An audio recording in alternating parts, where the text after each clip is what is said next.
What's up, everyone? Super excited. Skylar here from Jiu Jitsu Nutrition. I'm here with my professor, Rafael Ramos, Americanized version. Both work. Yeah.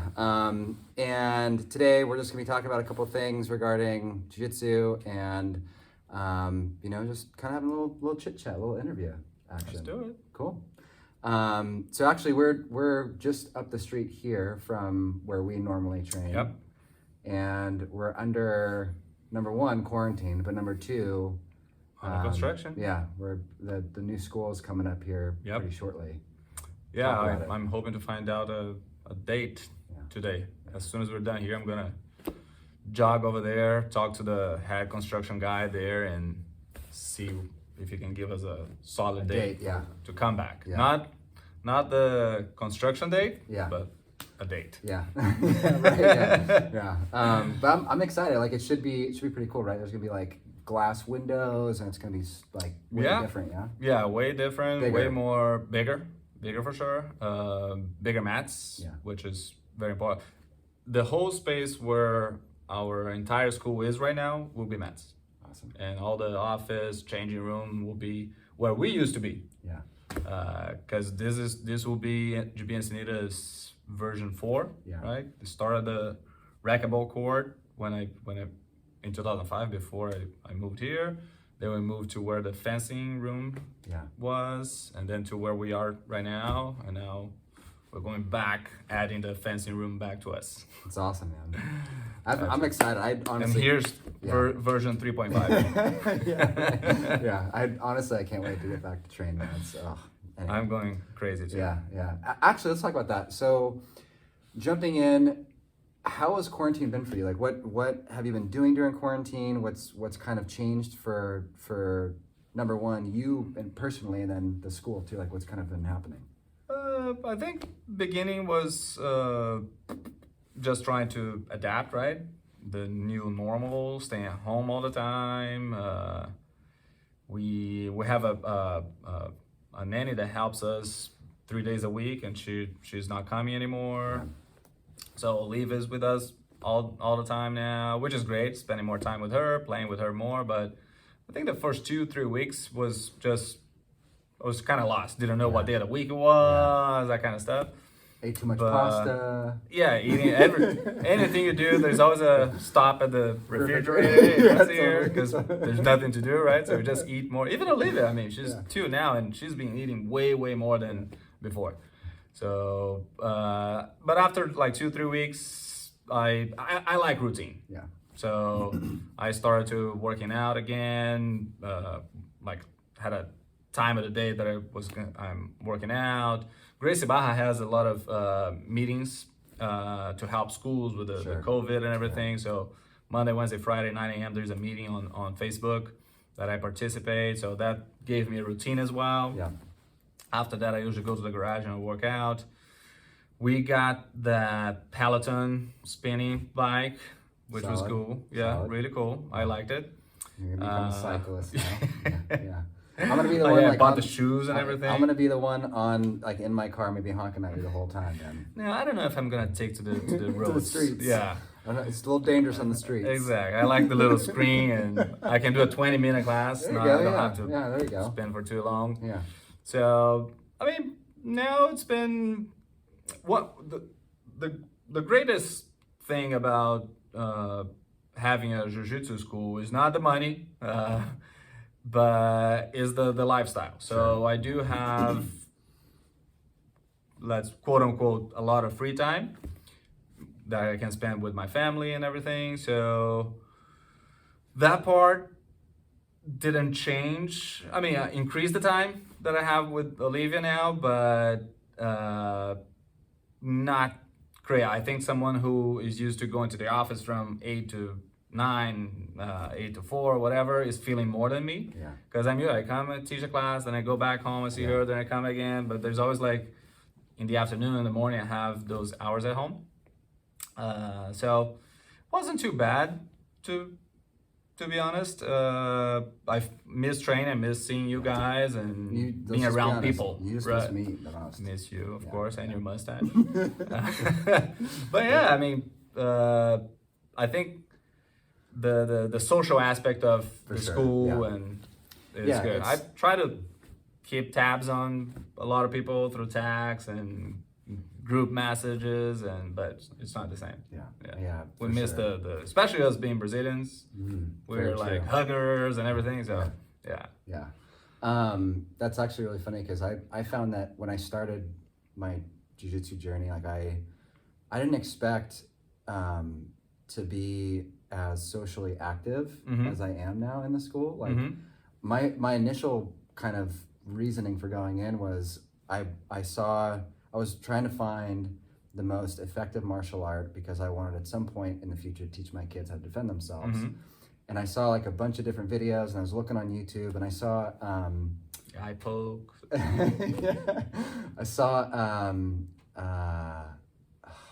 Navy SEAL Jocko. Jocko. I saw Jocko, and he was saying, hands down, Brazilian Jiu-Jitsu the first year. If you get through the first year of Brazilian Jiu-Jitsu, you can one-on-one take out pretty much 99% of the people. And I was like, okay, that sounds like a good idea. So actually, I went and I did a little bit of research, and I had a friend that actually trained with you all, and a couple other people that went to other schools, and I went to some of the other schools, and I came in, and I was like, this is so awesome. Just everyone's just so like, I don't know, we're family, man. You know, like we're family. It's just the weirdest thing. And now this whole kind of quarantine thing's going on. To your point, it's just you miss it, right? Like you miss the camaraderie, the just having conversation with people like you normally would after a roll or something, and laughing, and you know, just being nerds. It's intimate, totally, right? For sure, yeah. In a great way. Yeah. And one thing that I think is awesome about Jiu-Jitsu in general, when I see other schools, sometimes even through like a video or something, other gym, not even Gracie Barra, maybe in Europe or Japan, there's a little bit of Brazil in everywhere. So you're just like... Yeah, it's cool because it is different. We are a warm culture. Warm people. Yeah, the culture is cool, and there's a little bit of Brazil's culture in most of the Jiu-Jitsu schools, let's put it this way. Yeah. Now that we've kind of been in this whole quarantine thing, how have you been staying fit? Because you mentioned that you had it was like a garage gym or something. Are you still doing? I don't have a garage gym. I have couple kettlebells, some dumbbells, pull-up bar, jump rope, and my Peloton now. Yeah, there you go. Like today I did. I found this routine on Instagram from the gym that my sister and her husband work out in LA. Oh, okay. Yeah. They post every day a new one. Every gym is doing this, right? Yeah. It's like CrossFit or something? Yeah, okay. But you don't need a lot of equipment because they know everybody's at home, right? Right. So I did that, some extra stuff, and I try to do, and this is something that I try to do, I always did, not just in quarantine, right? At night, before I go to bed, after dinner, I'm usually watching TV, one TV show, Netflix, whatever, and I just start stretching. Do some type of mobility, something quick. I don't spend like an hour doing it, maybe 10, 15 minutes. Something that I saw Master Carlos doing as a kid. Every time you go to his house, he would be there, legs wide open, elbows on the floor, watching something. So end of the day, I usually do a foam roll, stretch, and then I'm ready to pass out. That sounds actually really nice. I'm gonna try and start implementing that into my routine. It's not my favorite thing to do. Yeah, I don't love stretching, but I think it's especially now that I'm getting a little bit older. 29. 29. Yeah. So you're just talking about Master Carlos. Like, describe to me, like, where did you grow up? Obviously, you trained with him. You trained with some other people down there. You're a 4th degree black belt. You've been around the jiu-jitsu community for a while. Like, kind of tell me your story of growing up. How did you get into jiu-jitsu? Tell me that whole thing. I grew up in Baja. California. No, I grew up in Baja. Baja is just a big neighborhood in Rio.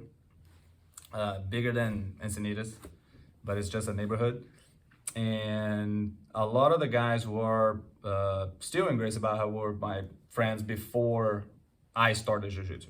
They were already doing it for the most part. Friends through school or something? No, we just live on the same street. Okay, yeah. Flavio Almeida, his brother. Flavio is the CEO of Gracie Barra. Okay. He lives across the street from me. And Marco, he's the CEO of Gracie Barra Wear. He lived like 2 blocks to my left. So we used to go to the beach together, play soccer together, just friends from the neighborhood. Yeah. And they started training before I did. When I started, I think Flavio was already orange belt, maybe. Marco was green belt already. And I started doing judo. Right behind my house, there was a big gym, like the biggest, it was the best and the biggest gym, not martial art, just weight training, aerobics for the girls and everything, spinning classes, that kind of stuff. Pelotons, yeah. So I did judo there. The judo professor passed away. He was a friend of my father. He passed, so the judo program died. But on the same same room where we had judo, there was a Jiu Jitsu program as well. So judo was done. So I did Jiu Jitsu there for a little bit. That gym, the professor there, he just passed this year actually. He was a master. His name is Renan Pitangui. He was one of the first guys. He fought in the Vale Tudo in 1984, if I'm not wrong. He was a Holz Gracie student, just like Master Carlos. They were kind of the same age, if I'm not wrong. So I trained with him for a little bit after the judo program died, and then Flavio, Marco, and 2 brothers, Pedro and Marcelo, they were training at Gracie Barra, so I would see them going together to the school to train. So I just joined them and started going to Gracie Barra as I was, I think, 13, 14. Yeah, interesting. Somewhere, yeah. But I started before, because after the first UFC, there was a big boom of Jiu-Jitsu all over the world, not just here, but everywhere. I started a little bit before that with judo. Yeah. Because the UFC was 93, I forgot the month, but. So I think you were telling me before too, when it came to the school itself, there was 2 levels, right? Like you had the lower level, which like the kids classes or something, and then there was the adult classes up top. Yeah. And then you had to be like 16 or something? Yeah, before? no. When I started there, we were trained at the kids room, and when I turned, I think 15, I was a yellow belt. I started training upstairs. Not training. I was the guys warm up. The water Come here, yeah, let's warm up, and then they would train. I'll be there, but that's how I started training with the adults. About 15, I think. Interesting. Those guys were already training up there. Flavio, because Flavio was already a big kid. Marco, he was already a green belt. And then Pedro and Marcelo. Pedro was older than us, so he was already training with the adults. And me and Marcelo, we went to the adults class kind of together. Who is, it sounds like Flavio was one of your really good friends. Did you train with him a lot? Was he like one of your favorite all partners? those guys, we train every day. Yeah. All those guys and others, of course. But yeah, I think pretty much every day I would spar all of them, or at least a couple of them. Did you start, or did you like, when you first started training, it was more, I mean, for me at least, it was like, okay, how do I defend myself and how do I get through this round, right? And then it just kind of grew and grew, and I think I'm not nearly at the point where I want to be in my jiu-jitsu career, my jiu-jitsu journey, but I feel like now I've kind of come to the point where you can end up really focusing on one particular strategy or move like through your round. Is that something that you were doing while you were training, and did you find that you had particular partners that would do that with you? What was kind of your story there? Well, I think every time you learn something new, a new submission, a new pass, or a new sweep that you like, you tend to do a lot of that, right? You're, I'm gonna do this now, and then when you realize you've been doing the same pass for 3 months because you want to really master that, and I think that's normal. And you focus on that, and the other technique that used to be really good you're not that sharp there anymore because you've been focusing here so much. But one thing that I think makes a big difference is putting yourself in bad positions, right? Oh yeah. And when you start, that happens naturally, right? Everybody's smashing you, and you're put in bad positions right every day, all the time. As you get better, and that's why I think the learning curve in the beginning is like this, and as you get better, it starts to flatten a little bit, because then it comes ego. Oh, I don't want to try this armbar, this guy. What if Skylar gets on top of me? I don't want Skylar on top of me because it's really hard to sweep him. He's heavy, right? Not that heavy. But one thing that Gracie Barra was always a very technical school, right? Master College is super technical, and Professor Marcio Feitosa was the main instructor for us, and a super technical guy as well. And they always put us in positions to learn how to defend, not just being the hammer, but you have to learn how to be the nail, right? Right. And so a lot of specific training. Hey, we're gonna do today, start on this position, start on the back, start out. Kind of similar to what I try to do with you guys here. Because that's the only way. When you get two guys that are in similar level, maybe we're never gonna pass each other's guard, right? When I train with my friends, those guys, a lot of times the whole sparring session was me trying to pass or they trying to pass, and nothing really happened, right? So if I don't go, hey, start my back now, hooks in, I'll try to escape, we would never practice that, right? If we're just sparring. So we always have a very smart training. Smart training method over there. And most people, of course, there are exceptions, but most people have a very well-rounded game. Everybody was good, decent at least with takedowns, passing, guard. Of course, some guys are better in one thing than other, but everybody over there had a very well-rounded game. Yeah. Who was your favorite person to spar with or train with? Or was there Though I can't say, because those guys are gonna get mad at me. For sure. Well, I think it's the same for you guys here. I always love to spar with my professors, right? When Master Carlos would call me to train with him, I was like, awesome. Yes. I could be that tired. Yeah, let's go. Same thing with Professor Marcio. And when I first started going to the adults class, I mean, any of those guys, they were all my idols, right? So anyone that called me, hey, can I warm up with you? Yes, I was there ready. Yeah. So, I mean, and you learn from everybody. You learn from lower belts, you learn from high belts. Everybody has their unique way to do things. But I don't know who would be my favorite. Maybe just a handful of guys or gals that you looked forward to training. There wasn't a lot of girls back then, to be honest. Right, yeah. I'm sure. Maybe two. Yeah. Marco, Piu Piu, Flavio, his brother Ricardo was great, but he moved to New York when he was a purple belt, I think. But I got to train with him as his warm-up as a kid. Professor Marcelo Rezende, who was the leader of Gracie Barra in Australia, he was great to train with. Bruno Fernandes from GB Montreal, he came here a few times. I don't know if you did his class. Professor Braulio, once he started, and Victor, his brother, once they started coming to Rio to compete, I think it was probably 97, 98, maybe. Might be off here, but don't forget about the dates. Yeah. Professor Murillo, who's in the process of opening a school in Redondo Beach. Who else? There's a lot of guys. Yeah, I mean, it is a big room over there with a bunch of training partners. So, and they all had their unique way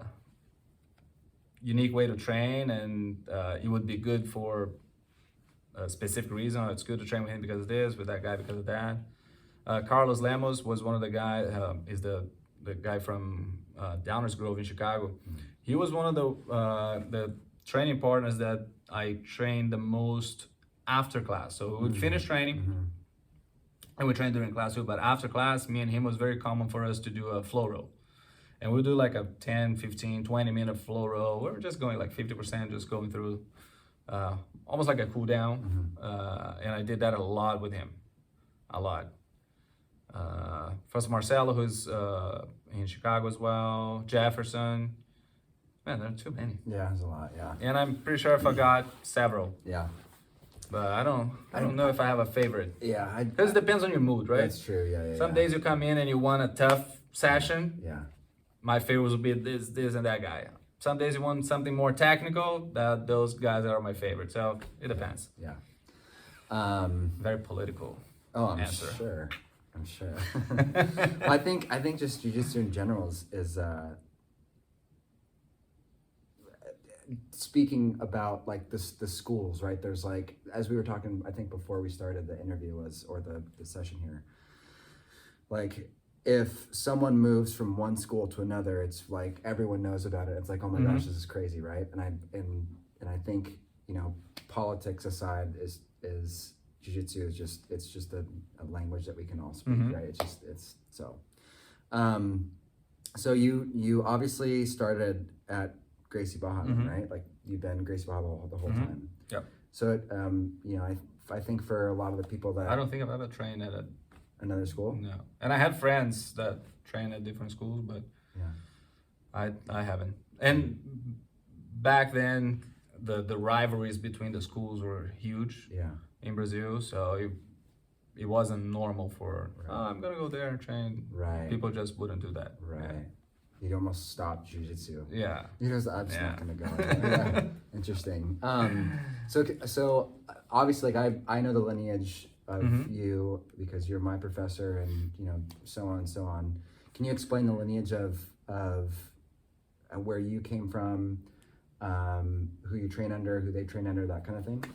Yeah, I mean it's pretty simple, and is Grandmaster Carlos Senior, Master Carlos Junior, and then me would be, because I think a lot of you guys think that Nelson was one of my instructors, but when I actually started, Nelson was in Abu Dhabi. Yeah. He was, I think he was here and then Abu Dhabi. Yeah. Okay.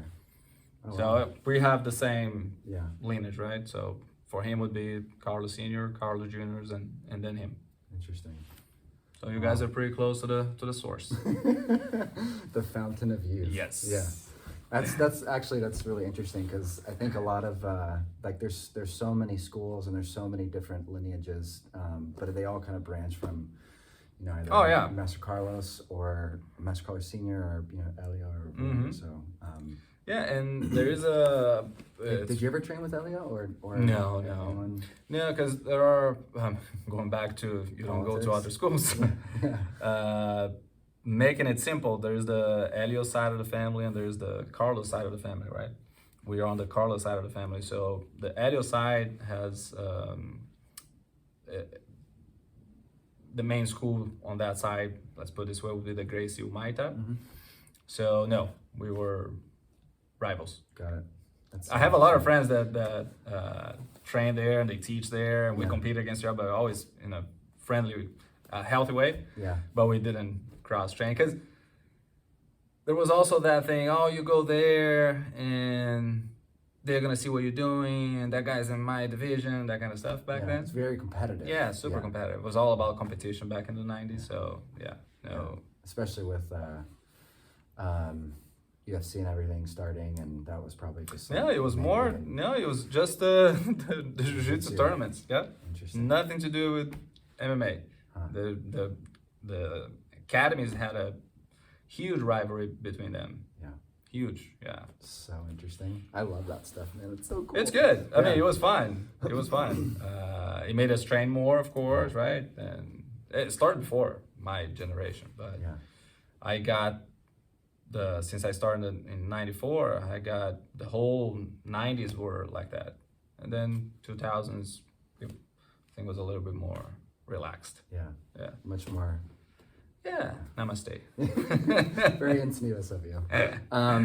So you've obviously been training for a couple weeks. You're 29. Yeah. Right. What? Keep saying this.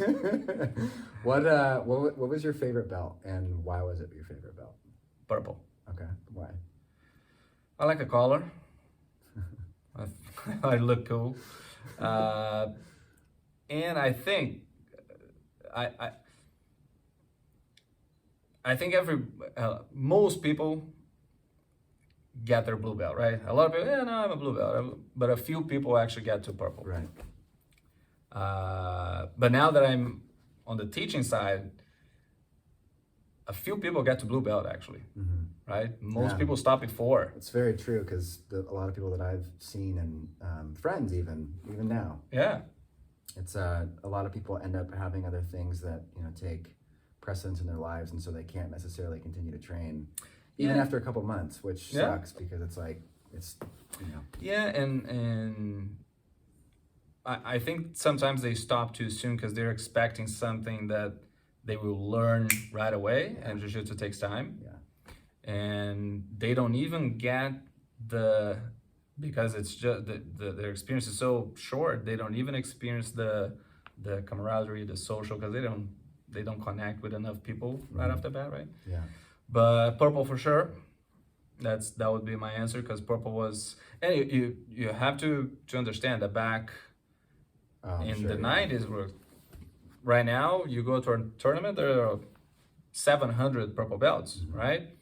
Some tournaments back very early, when I started, very few black belts, the brown belt wasn't that big, and the blue and the purple were the blue of course big, the purple then got bigger. So being a purple belt, then being a brown belt, yeah, it was like, oh, this guy's been doing it for a while, he's serious about it. Yeah, and I like the collar. That's honestly, that's it. This is actually something that I've been really curious about. When you become a black belt, you obviously, like, things, let me put it this way. So my dad's been training martial arts, a different type of martial arts, for 50 years or something now. And he's always been in the mindset of, like, as soon as you get to black belt, that's when your true, like, learning really begins. Because there's so much that you don't know. The first part of your martial arts experience or your journey is, like, just understanding basic fundamentals and techniques and things to get to a point where, okay, now that you've learned some of that stuff, get more detailed and exact with the movements, and, like, feel everything you possibly can. Have you had any of that experience, or has it just kind of been, as you've had your black belt and, you know, various degrees, it's just kind of been learning a few techniques here and there, or what's kind of your story with your journey as a black belt? Man, I think and I've said that in class, my first training session as a black belt, I tapped to a blue belt. So that just shows you right away, yeah, look, doesn't mean anything, right?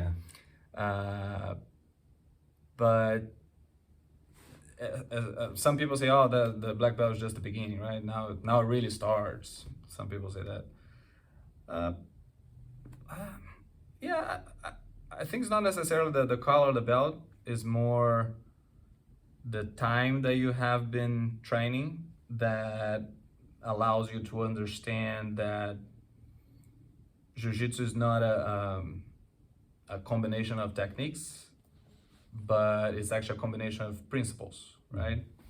And when you start to pay more attention to those principles, and not try to memorize things, oh, I have to grip here, foot there, grab this way, grab that way, but you understand why you're doing everything, learning becomes easier.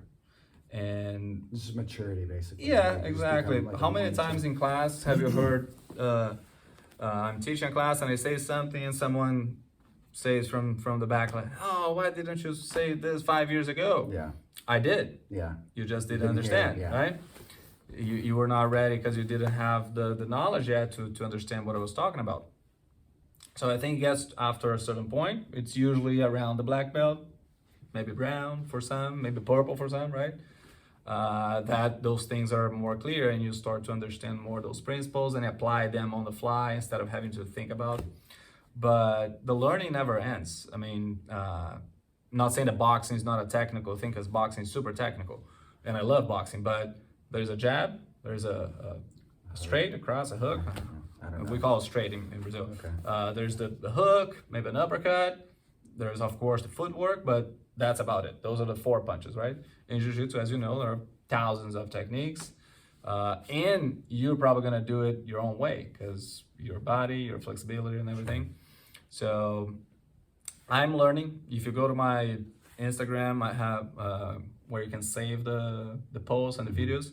I have hundreds of Jiu-Jitsu moves saved because I see something, oh, interesting that this guy does this way. Let me try it. And I usually try on you guys there. Sometimes I let you know, sometimes I don't. Yeah. But always learning. Jiu-Jitsu is changing. When I started Jiu-Jitsu in 94 to now, I mean, even last Jiu-Jitsu 10 years ago, So different. So different. Yeah. So, I mean, and the fighters, the athletes are on another level nowadays. Yeah. Before, when I was a kid, I remember the black belts from the school, the world champions. And I mean, of course they train, of course they sparred hard, but the type of training that they were doing back then compared to what guys have to do nowadays as a blue belt to win the world champion is night and day. Yeah. It's so funny you say that because when I train with Master Nelson and versus you, versus a fresh black belt, like a new black belt, it is very different, just the styles, and it's all awesome. Like it's so cool to take each of those training partners and the rolling experience that you have with each of them and apply that to your own game so that you can either try one of those particular techniques or learn how to defend it, because as we were talking about earlier, sometimes you learn to be the hammer, sometimes you got to learn to be the nail. Oh, yeah. And I've always been of the mind frame that if you can defend yourself and become the unpoundable nail, then I feel like you end up having a better chance of defending yourself in not just a jiu-jitsu training session, but on the streets or something. And that was the whole principle of jiu-jitsu in the very beginning, right? It wasn't to necessarily win, but to not lose. Yeah, it's just fascinating. So that's one of the, when you train with Master Carlos, I haven't had the opportunity yet. It's so hard to submit him. I'm sure. So hard. There's nothing there. There's not a call for it to grab. There's no arm for the hook. So his defensive skills are insane. Yeah. Until today, I think he's 64 or 3. Sorry if I'm wrong. But he trains. He's super active. In general, I mean, he works out. He swims. He trains jiu-jitsu. He lifts weights. Eats super clean. And man, he's a tough shape, round. yeah. Oh yeah. Yeah. Great shape. I've seen him multiple times at the school here, and I haven't had a chance to train with him at all, but that's definitely on my to-do It's list. easier to get a hold of him if you go to the I'm headquarters sure. in Irvine, because he's there several days a week. This is actually kind of something that I'm curious about. So he's obviously been training his whole life. In Gracie Baja as the school itself, he is the top, right? He's the one who's been training the longest. He has the highest belt. Who is gonna present him with his Grandmaster promotion? I think that Or is that something that I you don't know? don't even know how far he is, to be honest. But I think there is one guy inside Gracie Baja that is a higher degree, a higher rank than him. That used to train with his cousins, I think, and is part of Gracie Baja nowadays. So I forgot his name, but it will most likely be that guy. Okay, interesting. That's there's got to be what, like 20 red belts right now, something like that. Oh, I don't know. Yeah, it's Probably more. Yeah, I think more. yeah. I was just recently watching Grandmaster Armando Wright, and He passed. yeah, I know. Unfortunately, He was one of the first black belts from the original Gracie Academy in Rio. Yeah, He's like old school. I was watching, like, I think it was either an interview or something, and he was talking about obviously it was in Portuguese and Brazilian Portuguese, but it was subtitled in English, and it was just really interesting to hear the two, because he was talking about how Master George or Grandmaster George and some other people were like fighting against each other, and they were like, it was like this kind of, you talked about like rivalry and competition and thing back then, and it was really interesting to get his take on it. And yeah, he seemed like a really cool guy. Yeah. Tough old man. Yeah, his biggest white beard like Santa. It was awesome. To date, both in jiu-jitsu and outside of jiu-jitsu, what has been your biggest accomplishment, personally and professionally?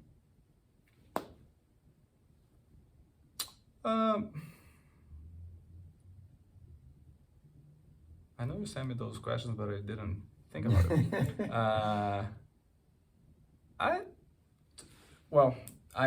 After high school,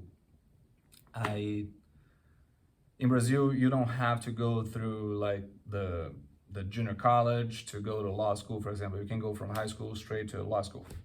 That's what I did. So I took 6 months off, where I was training a lot, going to the beach, training, and then I started law school. I think I did 3.5 years of law school. It's a 5-year degree, so I did 3.5 years. Yeah.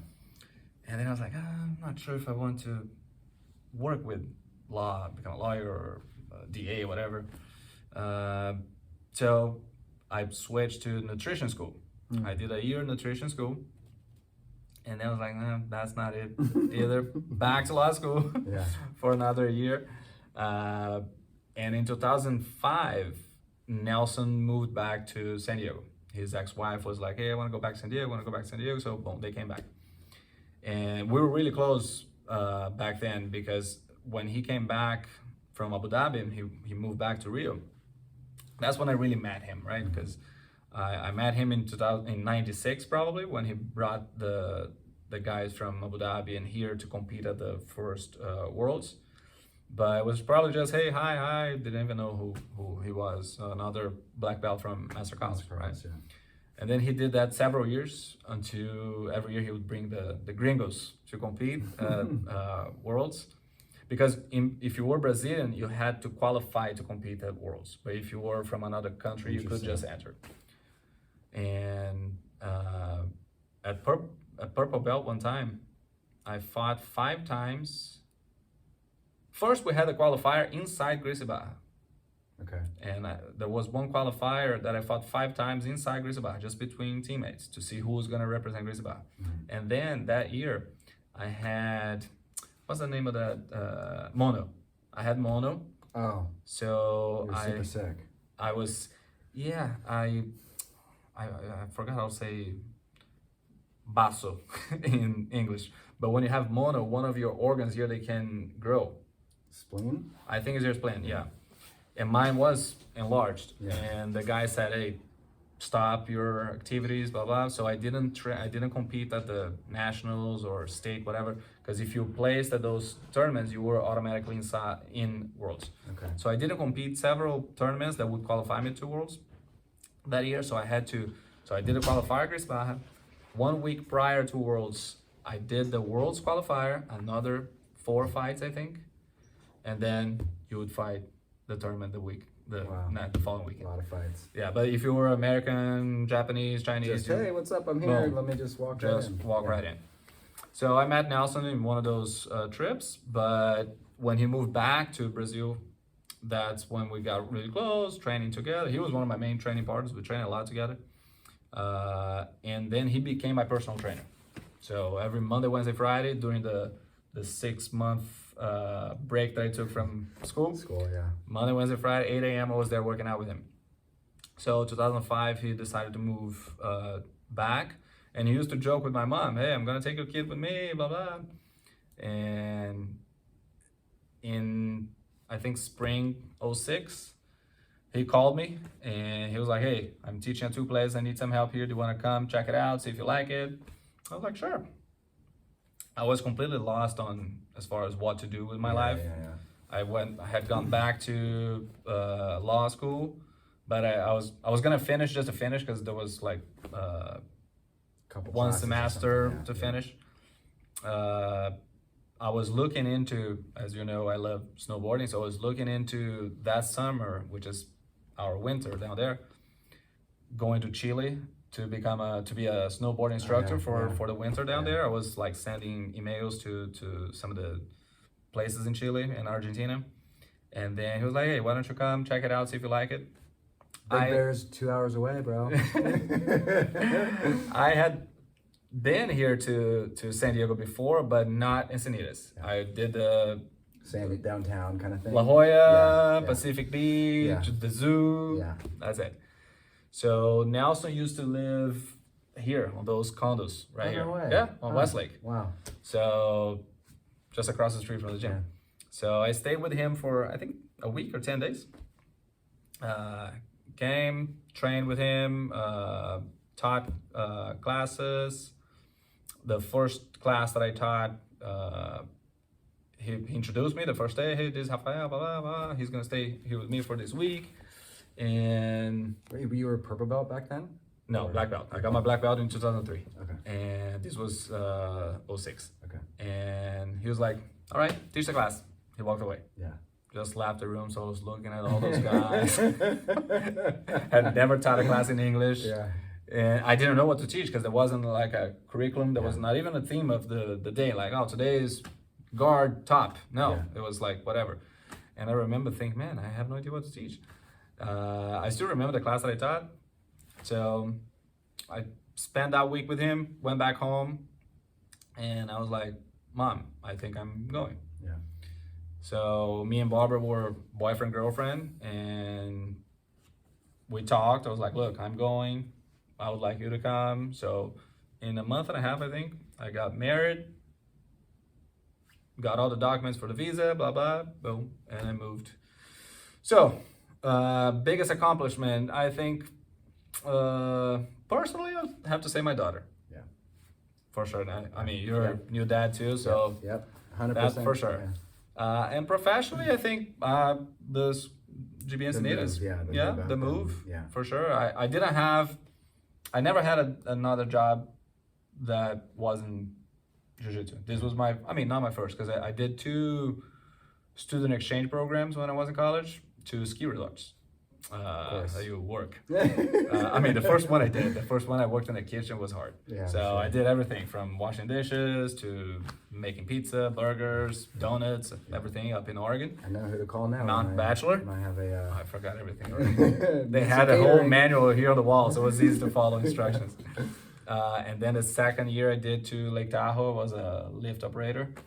That wasn't much work. Yeah. That was a lot of riding. But then I dislocated my shoulder in the beginning of the season, so that kind of hurt me a little bit. Yeah. But besides those 2 things, this was my only job. Yeah. So I think that's my biggest professional accomplishment is the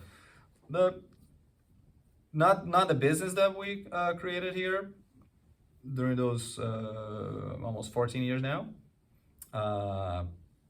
It's just the community. I think the brotherhood, the camaraderie that we have inside the school is something special. Very similar to what I had in Brazil. And to be honest, and I think most people will say that, I didn't stick with Jiu-Jitsu because of the arm bars, the sweeps, the guard passes, the self-defense. That wasn't it. I stayed in Jiu-Jitsu because of the friends, the friendships that I made. So that struck me. That's it. That was deep.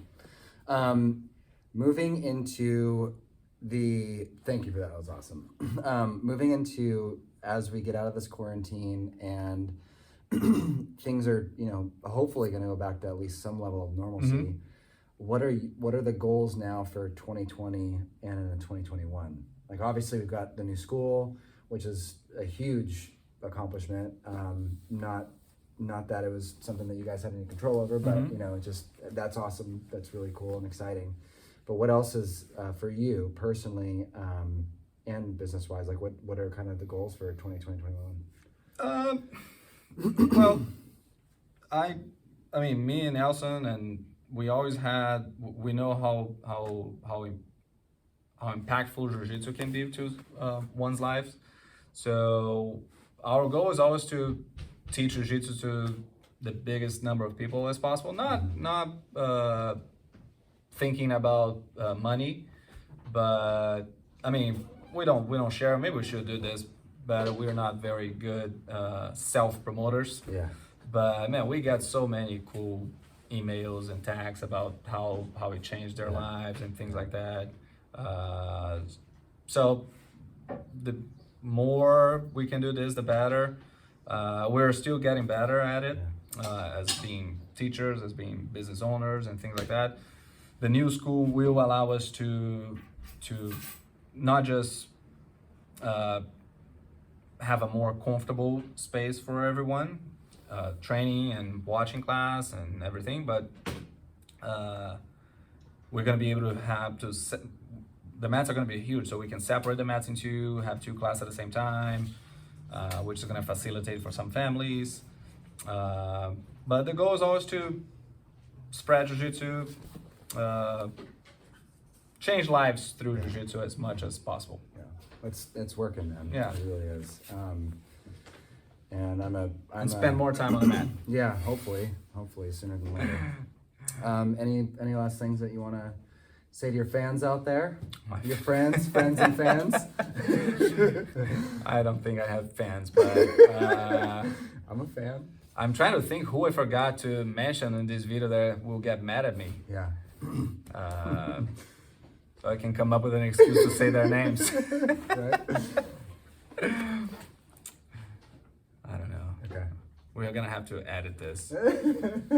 But no, I mean, the only thing is, if you have never done Jiu-Jitsu, give it a try. I do believe it's gonna change your life if you stick with it, right? You have to persevere, and those first months will be tough, right? You will be the nail and not the hammer. Very true. But the life lessons that we have every day on the mat, like we do a guard rotation, just watching guys who we know are like super successful business owners and CEOs just walking down back to the end of the line because they just lost and they lose again. Yeah. So there are a lot of cool things that happen inside the mats, and you have to experience it. I have never experienced the same life lessons in another sport, and I've done several other sports before. Snowboarding, obviously. Snowboarding, a little bit of surfing, not much. I cannot say that I surf because I'm too afraid of sharks. Yeah. Tennis, soccer, judo, and nothing is nothing compares. Right. Yeah, that's my. Yeah. I'm kind of biased, but. I'm right there with you, man. I believe the same thing. It's all you have to experience it to believe it. Yeah, so. And I mean it's a healthy lifestyle, which is super important, especially now. Now everybody's like, oh no, I need to do this to boost my immune system. Sorry, man, you're not gonna boost your immune system right now. You either have been doing it or you haven't. Right. So Master Nelson, I think, said it perfectly. He goes, "This is your health insurance. What you pay for is your sick insurance." Exactly. And I kind of subscribe to that. I feel like that's a really good way to put it. So cool. Yeah, and that started with a man. I changed the way my whole family eats after I started Jiu-Jitsu. Yeah. I don't know. Forget about dates, but when McDonald's, those fast food chains became popular in Brazil, I was a kid. So there was a McDonald's, I think it was like 10 minutes away from our house. Now it's like an hour because traffic is so bad in Rio, in Baja. But we used to go there every Sunday. Remember that clear. Every Sunday we'd go there, McDonald's, bring it back and eat it, the whole family. And other things. I'm just saying McDonald's because it's easy to connect.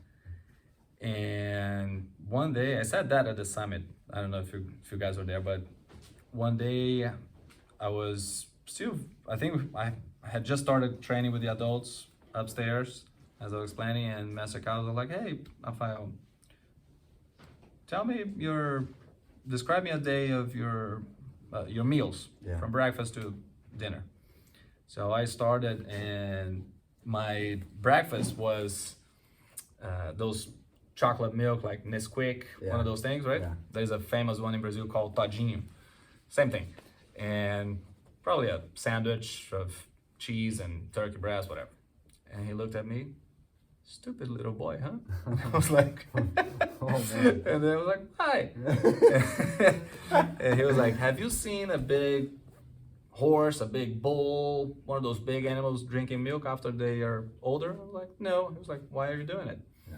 Next day, I was eating watermelon with banana juices, everything that he drinks, all the famous Gracie diet juices and smoothies. And I stopped going to McDonald's, blah, blah, this and that. And my whole family changed their eating habits because of it too. Yeah. So it had a huge impact on my life, and I'm pretty sure it happens to everybody. Yeah. So it's not just a martial art. Right. That's what I'm Right. trying to It's a say lifestyle, is, it's a lifestyle, yeah. For sure. Yeah, awesome. Well, thanks, Professor Hoff.